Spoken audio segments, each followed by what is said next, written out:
Junta-se agora em direto por videochamada Arlindo Oliveira, especialista em inteligência artificial. Boa noite, seja muito bem-vindo.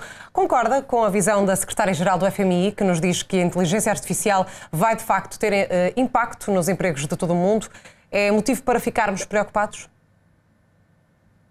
Bom, o potencial existe seguramente, não é? Portanto, como foi ouvido na peça anterior, portanto, tarefas cognitivas, tarefas que exigem manipulação de informação, podem ser parcial, em alguns casos raros, totalmente automatizadas ou pelo menos tornadas mais eficientes. Portanto, é natural que haja uma alteração com algum impacto na estrutura do emprego, em particular dos empregos que lidam com a informação.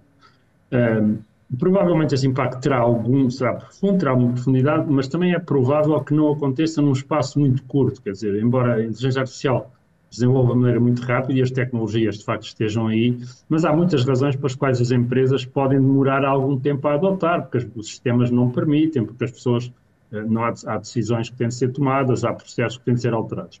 Portanto, penso que sim, que estamos a assistir ao princípio de uma alteração com algum significado na estrutura de muitos empregos que lidam com a informação, mas talvez não nos devamos iludir que ela vá ser muito rápida, é coisa que pode demorar facilmente uma década ou até mais. Professor, podemos perder alguns empregos, mas ganhar outros? Bom, isso acontece sempre que há uma disrupção num sistema, não é? Em que algumas profissões, alguns empregos são tornados mais eficientes e, portanto, são precisas menos pessoas para fazer esses empregos e são criadas novas necessidades. Tem acontecido ao longo dos últimos 250 anos com grande intensidade e, portanto, é de crer que também aconteça nesta quarta revolução industrial, se assim quiser.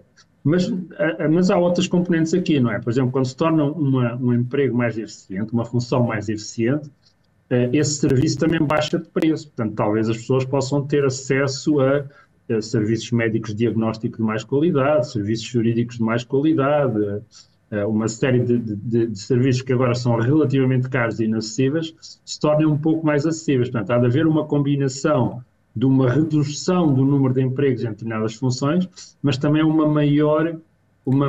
maior facilidade em aceder a esses serviços. Quer dizer que podemos esperar um impacto económico, mas não só, desta transformação? Não, o impacto económico existirá seguramente, e várias estimativas foram apontadas, que poderá ter entre os 10% e os 20% do aumento do PIB, por força do aumento da produtividade.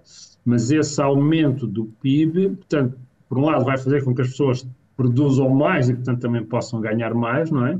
Eventualmente reduzirá a necessidade de alguns empregos e criará outros, mas também criará um pouco, pode simplesmente baixar o preço, não é? Imagine, por exemplo, que o preço do serviço jurídico vem para metade, não é? Porque é possível fazer tudo, neste momento há várias empresas que automatizam grande parte do processo jurídico, de elaboração de pareceres, de due diligence, etc.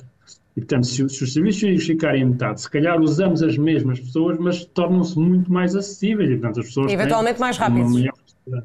Exatamente, é só um exemplo, não é? Estou só a falar de um exemplo. E, portanto, haverá seguramente uma combinação de um aumento de produtividade e alguma redução de alguns empregos e transferência para outros empregos, mas também uma alteração dos serviços. Portanto, há muitas coisas que as pessoas agora têm, não é? Têm telemóveis, têm televisões que antes não tinham, porque eram muito caras. Portanto, as coisas se tornam mais baratas, tornam-se mais acessíveis. Isso será verdade também para os serviços que exigem inteligência, porque parte deles são automatizados pela inteligência artificial. Professor, e no seu entender, quais são os grandes perigos desta poderosa ferramenta?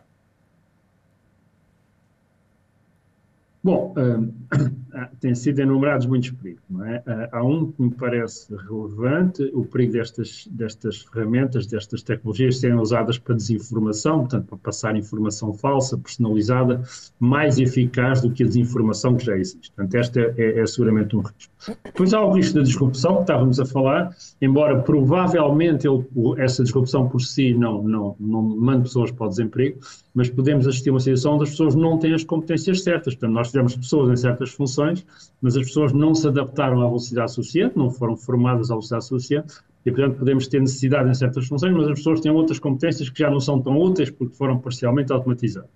Portanto, este é o risco da rapidez da disrupção, desta rapidez ser demasiada para que a sociedade se adapte. Depois há outras preocupações, há preocupações à privacidade, estes sistemas também podem ser usados de uma maneira sem precedentes. Preocupações que devem ser legisladas com brevidade?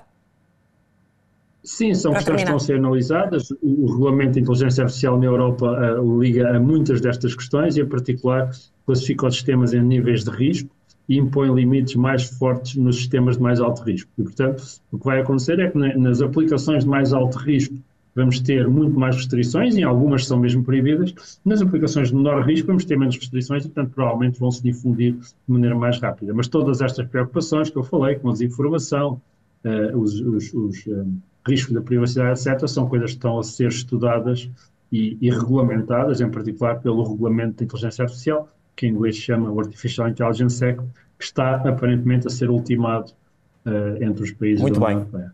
Muito bem, professor, muito obrigado e até uma próxima oportunidade. Obrigado e boa noite. Boa noite. Obrigado.